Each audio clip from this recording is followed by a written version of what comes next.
Skeletons in the Cabinet. The broadcast begins in 10 seconds.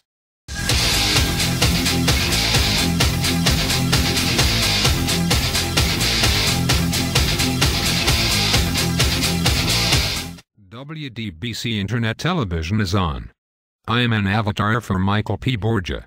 The broadcast, originating from deep behind enemy lines, is brought to you by dailyborg.com. Conservative politics for the thoughtful. Resistance is futile. You will be assimilated.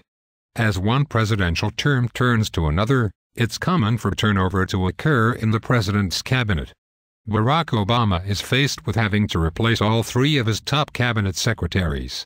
The people he's chosen to fill those spots are widely viewed as choices intended to provoke a confrontation.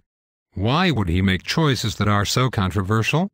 We'll look at all the skeletons in Mr. Obama's cabinet when the broadcast continues in a moment.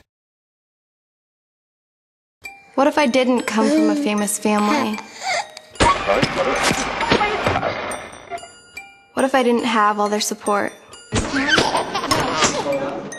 What if I didn't have all these opportunities?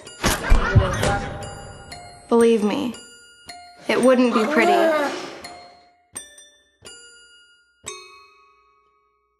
Pause before you play. Patty, I boldly went to socialsecurity.gov, and it's out of this world. Socialsecurity.gov is a website for everybody. Even teenagers? Absolutely. Young people can help their grandparents with retiring online or getting extra help with their Medicare prescription drug costs. So really, everyone of all ages should go to socialsecurity.gov. Boldly go.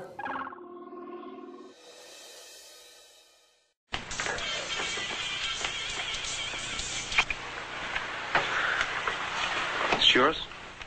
No, Your mother said she found it in your closet. I don't know. One of the guys must Must have what? Look, Dad, it's not Where mine. did you get it? Dad, Answer me. Who taught you how to do this stuff? You, all right? I learned it by watching you. Parents who use drugs have children who use drugs. A new term often means a new cabinet. And Barack Obama has made some interesting choices. His first-term cabinet was largely intended to convey an image of an administration interested in nonpartisan pragmatism. But the choices to fill his top three positions in the second term sent a very different message. Kristen Jones now joins us to discuss matters. Michael, thank you. Let's start at the top, with the president's choice for Secretary of State. The president suffered some political damage when he was forced to back away from his first choice without ever nominating her. United Nations Ambassador Susan Rice was the president's preferred choice for the State Department. But the backlash over her appearances on 5 Sunday talk shows, in which she recited the same misleading talking points over and over. The coup d'etat for Rice came when Senator Kelly Ayotte of New Hampshire revealed information regarding Rice's prior service in the Clinton State Department. Rice was the Undersecretary for African Affairs under Bill Clinton. During that time, American embassies in both Kenya and Tanzania were attacked. Both embassies requested increased security prior to being bombed.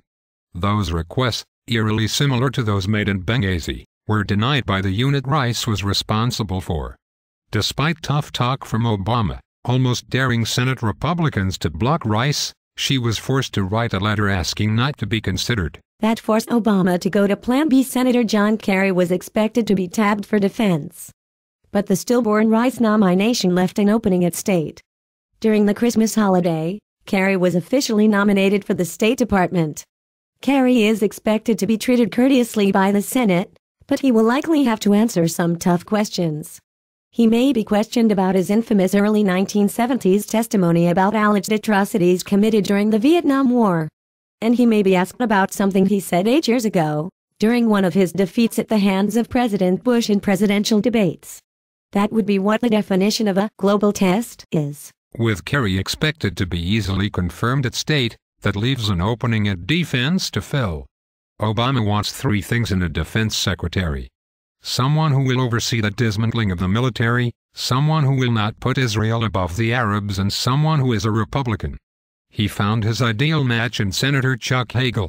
A Republican with very dovish views on security, Hagel adamantly opposed the Iraq surge that won the war in 2007.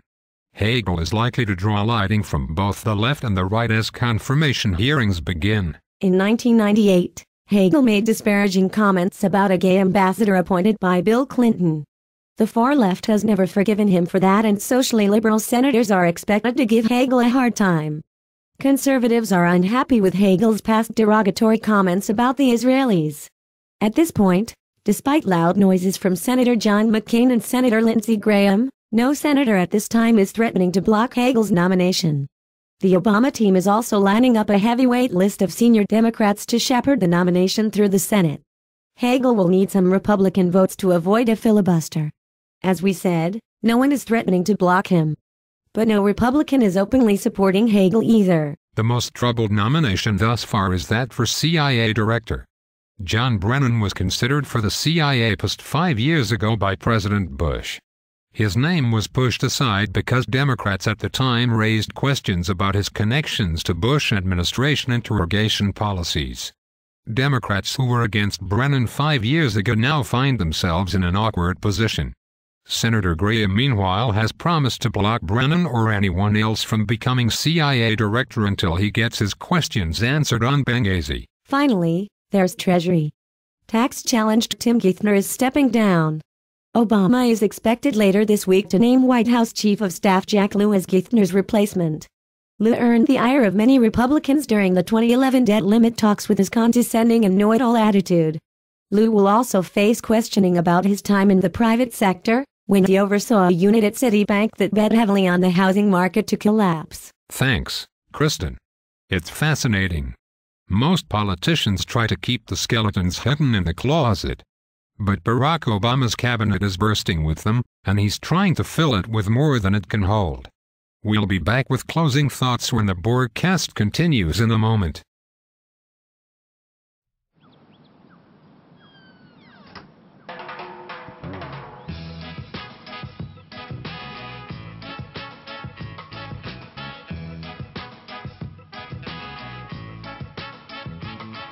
Hands can do incredible things.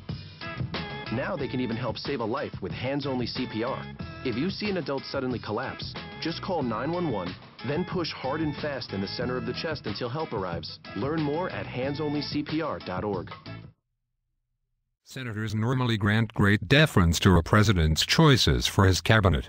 Unlike judges, they don't serve for life, and a president is in most regards entitled to his team. So it's likely all of Obama's picks will be confirmed.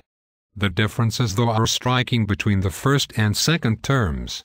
Obama's first-term selections were designed to convey an image of pragmatism and nonpartisanship. His second-term selections create a cabinet that looks far more like the president we've come to know. Far to the left socially and economically, and soft on defense. It does appear that there's one thing that won't change from the first term to the second. That's the talent level. Both the first and second-term cabinets can be linked by one constant: mediocrity. You have been assimilated,